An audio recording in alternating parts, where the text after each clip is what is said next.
Let's talk about gambling. Is it an innocent pastime? Is it a way to fund education or something that helps our community? Something that you can do just for extra income? Or is it something with far-reaching consequences? Is it merely a recreational activity, or is it a serious moral problem? A man approached me one day and he said, I have a friend who likes to play the lottery.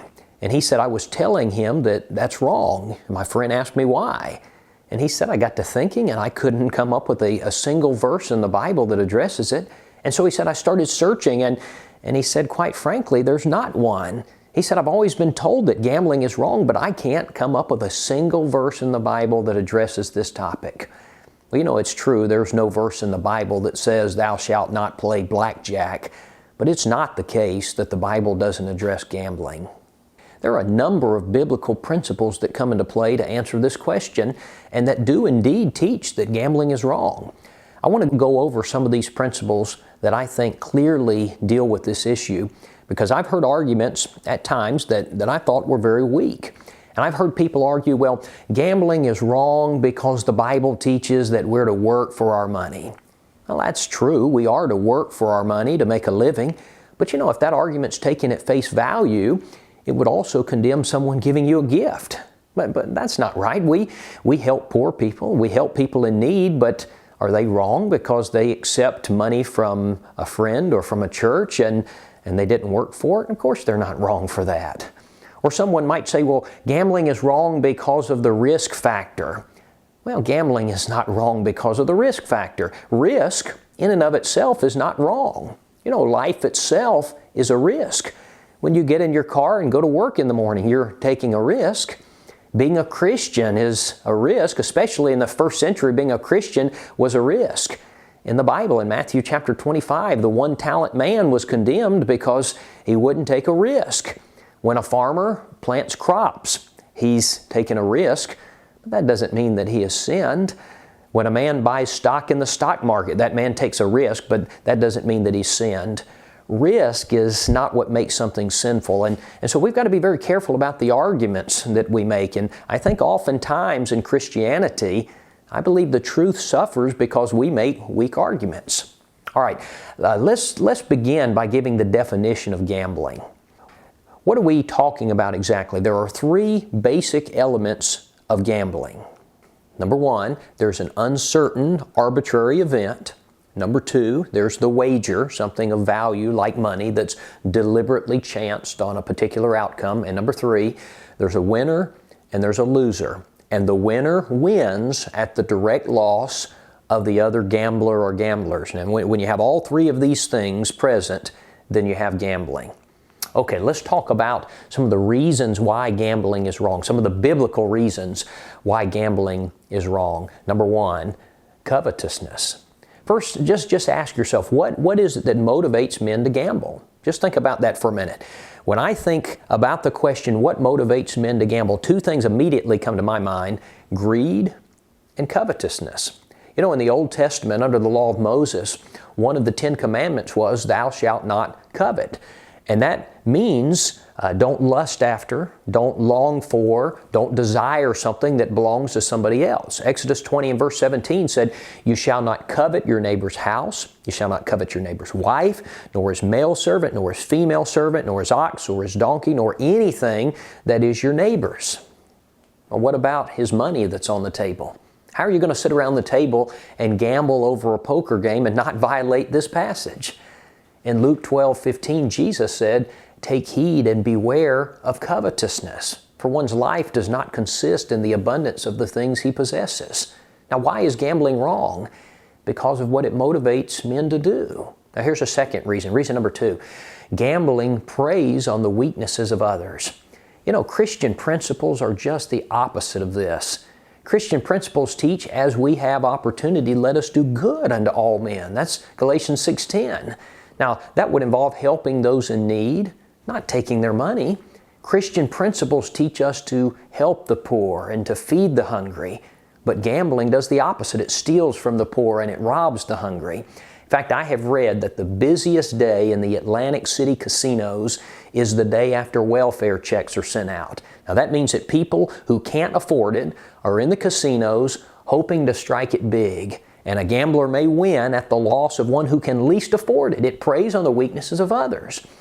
A disproportionate number of the people who play the lottery are very poor, and they take food out of their children's mouths hoping to win the lottery. In fact, one study found that the poor bet approximately 3 times the amount wagered by persons in the middle and upper income areas. Another study concluded that the lotteries in Connecticut and Massachusetts were equivalent. Now listen to this. They were equivalent to a state sales tax of over 60% on lower income groups. Gambling preys on the weaknesses of people. It profits from the pain of others. It's exactly opposite of what Christianity teaches. Now, reason number 3. Here's a third reason. Gambling is wrong because of what I'm calling the fruit test. In Matthew 7:15 through 20, Jesus laid down a principle, a test by which every activity, every philosophy could be measured. He said, every good tree bears good fruit, but a bad tree bears bad fruit. A good tree cannot bear bad fruit, nor can a bad tree bear good fruit. Now, I know this is written discussing false teachers, but certainly there's a principle here that's true with regard to other activities of life. Now, let's ask this question. What kind of fruit does gambling produce? When legalized gambling arrives in a new community, does it raise the moral standards of that community? Does it help to lessen the hardships of families in that community? Or is it just the opposite? I want to tell you, it's just the opposite. I know that many times if you drive into a state that has legalized gambling, whether it be the lottery or a casino-filled strip or whatever, many times you will see the faces of $10 million winners smiling brightly on roadside billboards. And you might be tempted to think, this is a good thing. It's not a good thing. Gambling doesn't pass the fruit test. 8 months after casinos opened in Gulfport, Mississippi, the Gulfport Police Department noted the following. Now listen to this. Murder increased by 75%. Rape increased by 200%. Robbery increased by 311%. Assaults increased 64%.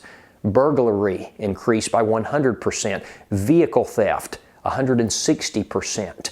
3 years after the casinos arrived, Atlantic City went from 50th to 1st in per capita crime. Well, what about the great state of Nevada, the home of Las Vegas, probably the gambling capital of the United States? I read that Nevada ranks 1st in suicide, 1st in divorce, 1st in high school dropouts, 1st in homicide against women, near the top of the list for gambling addictions, 3rd in bankruptcies, 3rd in abortion, 4th in rape, 4th in out-of-wedlock births, 4th in alcohol-related deaths, 5th in crime, 6th in the number of prisoners locked up, last in voter participation. Now somebody might say, well, you know, all of that's not due to gambling. They have prostitution and drinking and other things that might be contributing. And I don't doubt that for a second. But isn't it interesting how these things go together? You know, these statistics show a completely different billboard from the one that we mentioned just a few minutes ago. You know, you can see very clearly gambling miserably fails the fruit test. All right, number 4. A fourth reason I would suggest that gambling is wrong comes from the Bible in Proverbs 13 and verse 11. One thing that sometimes people say is there aren't any verses in the Bible dealing with gambling. But you know, there's a very interesting verse in Proverbs 13 and verse 11. Now, the King James says it this way, "Wealth gotten by vanity shall be diminished, but he that gathereth by labor shall increase." Now, the word vanity here caught my attention because that word means emptiness. It means nothingness. And I thought, wealth gotten by emptiness. That sounds like gambling. And so I did some searching, and I looked in some other translations. The English Standard Version says wealth gained hastily will dwindle, but it has a footnote that says wealth gained by fraud. And I thought, again, that sounds like gambling. Another translation says wealth from get-rich-quick schemes quickly disappears. Wealth from hard work grows. Another translation says wealth from gambling quickly disappears. Wealth from hard work grows. I think there's a principle in this particular verse which directly reflects on gambling in a negative way. Now, here's another reason. Reason number 5, another argument against gambling is that it's addictive. You know what happens to people when they win at gambling? Of course you do. They want to win again. They want more, and their greed and their covetousness gets out of control until it just takes control of their lives. Now, do you know what happens when people lose at gambling? Well, they gamble more because they want to win back what they've lost. It's addictive. That's the point. The Nevada Observer references one very interesting piece of information from the Center on Budget and Policy Priorities. It refers to gambling, listen to this, as being recession-proof. Now, what would that indicate? It would indicate that people gamble even when times are hard, even when they can't afford to do it. Why? Because gambling's addictive. You know, so many people fall prey to this addiction that we have organizations in this country such as Gamblers Anonymous. I read that one preacher in Texas said that in that state, in Texas, at least at this point in time, on the back of lottery tickets, there was a phone number for the Gamblers Helpline. Now that's very interesting to me. Well, he said he called the number and he asked them to send him some information about gambling problems. And very interestingly, according to this information he received, do you know what the biggest gambling problem was in Texas? It was the lottery. It led with 73%.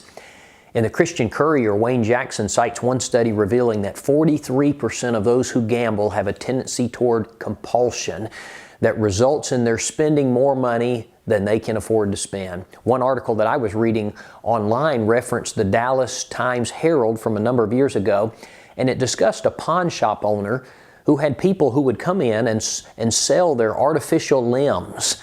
And in one case, a glass eye, and in one case, a man pulled out a gold tooth, more than one case where they pulled out gold teeth with pliers to hock them for gambling money. Now friends, that's addiction. 1 Corinthians 6 and verse 12, the Apostle Paul wrote, "I will not be brought under the power of any." Well, Paul, what do you mean by that? What did Paul have in mind when he said that? Listen to another version. Paul says, "I will not engage in any things which," now listen, "might get such a grip on me that I can't easily stop when I want to." But you know, that's the nature of gambling. Now here's a 6th reason. Reason number 6. Perhaps one of the most obvious problems with gambling is poor stewardship. You know, in Matthew 25, the Bible talks about the parable of the talents. And oftentimes when that parable is taught, it's used to teach that we should use our talents in the service to God. And certainly I don't think that's a misuse. We should use our talents in the service of God. But you know, in that parable, a talent refers to a unit of money, just like we might use the term dollar. And some people think that this is specifically a parable dealing with stewardship of our money. Well, whether that's the specific point or not, it certainly has an application. Now, the point of the parable is that God expects us to be good stewards of our money or our blessings or whatever it is that we possess. Now, the one-talent man was not a good steward. Now, how does gambling relate to stewardship? Let's talk about some statistics for a minute. The odds of winning the lottery, now of course it depends on where you play and a number of different factors, but I read that the odds vary from 18 million to 1 all the way to 120 million to 1. Neither one is good. It's not good either way. But would you consider this with me? And I'm going to use the big number here, 120 million to 1. The odds of being struck by lightning are 2,650,000 to 1. That means you're 45 times more likely to die from lightning strike than to win the lottery. You are 120 times more likely to die from flesh-eating bacteria than to win the lottery. The chances of playing golf with 3 of your friends and 2 of you getting a hole-in-one in the same hole are higher than winning the lottery. You're 1,200 times more likely to die from snake bite or bee sting than to win the lottery. If you drive 10 miles to purchase a lottery ticket, then you are 20 times more likely to be killed in a car accident along the way than to win the jackpot. Now, I read that 2 of the biggest lottery programs are Powerball and Mega Millions. Now for Powerball, the odds of winning the jackpot with any given ticket are 1 in 146,107,962. Now for Mega Millions, the odds are 1 to 175,711,536. These are higher odds than we were just talking about. The odds of winning either one of these is essentially zero.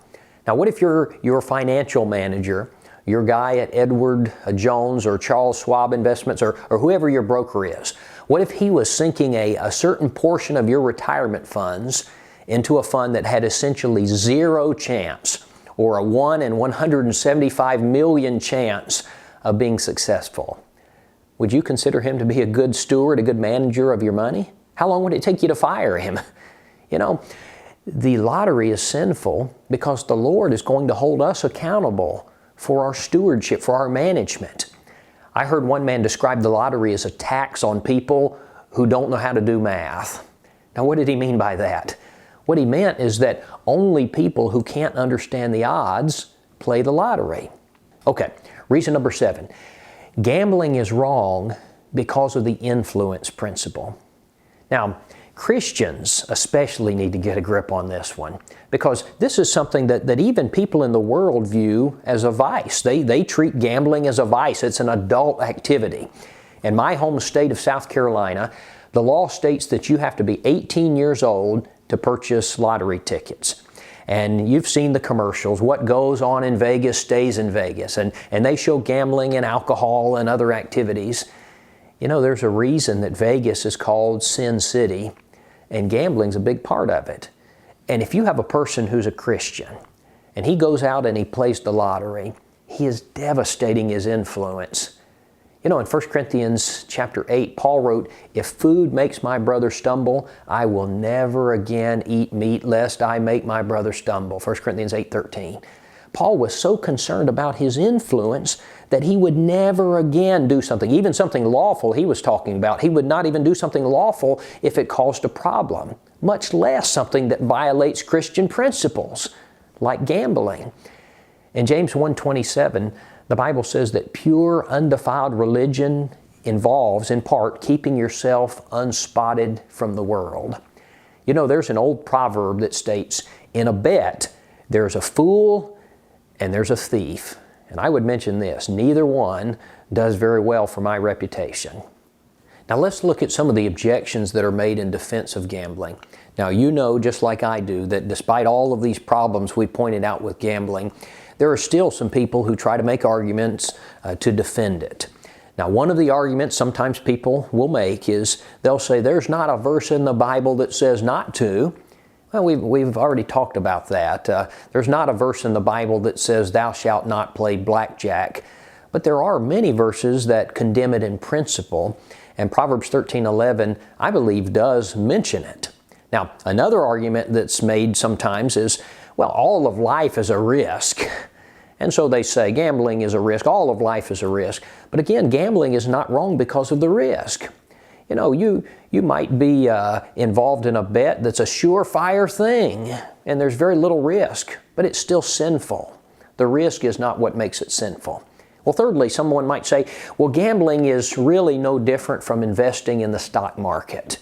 But you know, that's not true. The stock market is not an artificial risk. You profit or you lose based on economic performance of a company. In the stock market, you don't seek to gain at the direct loss of others. In economic gain, all profit is by the exchange of goods and services. And in the stock market, there's a legitimate exchange taking place. Your money goes to work for you, and you're profiting from letting someone else use your money. And that's not a sin. That's an honest economic principle. You can look at Matthew 25:14 through 30 to see the Bible sets forth that principle. Number 4, sometimes people will argue, well, good comes from it. I want to tell you, this is a lie that so many states have been telling. Politicians put forth this argument when they're trying to legalize gambling, and you know how the lie goes. They say, well, we're going to use it for education. It's good for the economy. I would first point out this is a favorite argument of the devil. He uses this in so many areas of life. He'll say abortion. We can use it for stem cell research to save lives. Alcohol. He'll say it's got health benefits. It's good for your heart. Gambling. He'll say it's good for the economy and it helps with education. A man named Michael Fitzgerald, who's a columnist for the Stockton, California Record, he deals with this economic argument for gambling, and specifically he's talking about casinos. He says not so. He cites a 1994 study out of the University of Illinois that indicated that the social problems created by gambling addiction, domestic abuse, suicide, crime, indebtedness, etc., outweigh by far any benefits to the community. In fact, the gambling enterprise cost taxpayers $3 for every $1 of state revenue collected. Additionally, a Creighton University study found that counties with casinos have soon doubled the bankruptcy rate of counties without casinos. And so don't buy this benefit argument. According to information on the Nevada Resort Association website from January 2009, over a third of all of the funding for Nevada's public schools came from the gaming industry, gambling. But it's very interesting because when you consult the Nevada Department of Education, you find a different story. Their quick facts guide says that only 15% of the educational funding comes from gambling. You see, the benefit argument is just another carefully crafted lie of the devil. And besides all this, the Bible teaches that it's never right to do wrong. And when Christians start to reason that way, we'll do wrong so that good may come, we really get ourselves into big trouble. Now, a fifth attempt to defend gambling says, well, I only spend $1 a week. I only buy one lottery ticket a week. I'm not wasting that much money. It's a cheap way to have some fun. It gives me something to hope for. If you want something to hope for, then lay up for yourself treasures in heaven, Matthew 6:20. And regardless of what you might say, you are wasting money. $1 a week, that's $52 a year. And for a missionary in Africa, $52 a year could make a lot of difference. And certainly it's the case that you're hurting your influence. It would be hard to turn around when you're standing in line to buy a lottery ticket. It would be hard to turn around and try to talk to the person behind you in line about the gospel. And I would say this. If you think about this, I'm only doing a little bit argument. What if we applied that to other areas? What if I said, well, I only look at a little pornography, or I only use the Lord's name in vain a little bit, or I only cheat on my taxes a little bit? We wouldn't accept that argument. Now, let's answer some questions. First, what about the sweepstakes or door prizes or a company that's, say, giving away something in a drawing? Would it be wrong for me to enter my name in the Publishers Clearinghouse sweepstakes? No, I don't believe that it would be. First, it doesn't fit the definition of gambling. Remember the three basic elements of gambling that we talked about in the beginning of this material? In the sweepstakes, there's no wager. It doesn't cost you anything, and so it doesn't meet the definition of gambling. And the winner doesn't win at the direct loss of the others. What it amounts to is it's a prize, it's a gift. Now someone says, well, what about a cake raffle where they sell tickets at a school and the winner, you buy the tickets and the winner gets a cake? Well, that would be gambling because it does meet the definition of gambling. It's something that a Christian should not participate in. The devil will tell us a lot of lies. He will tell us that it helps schools, it's good for the education, it boosts the economy.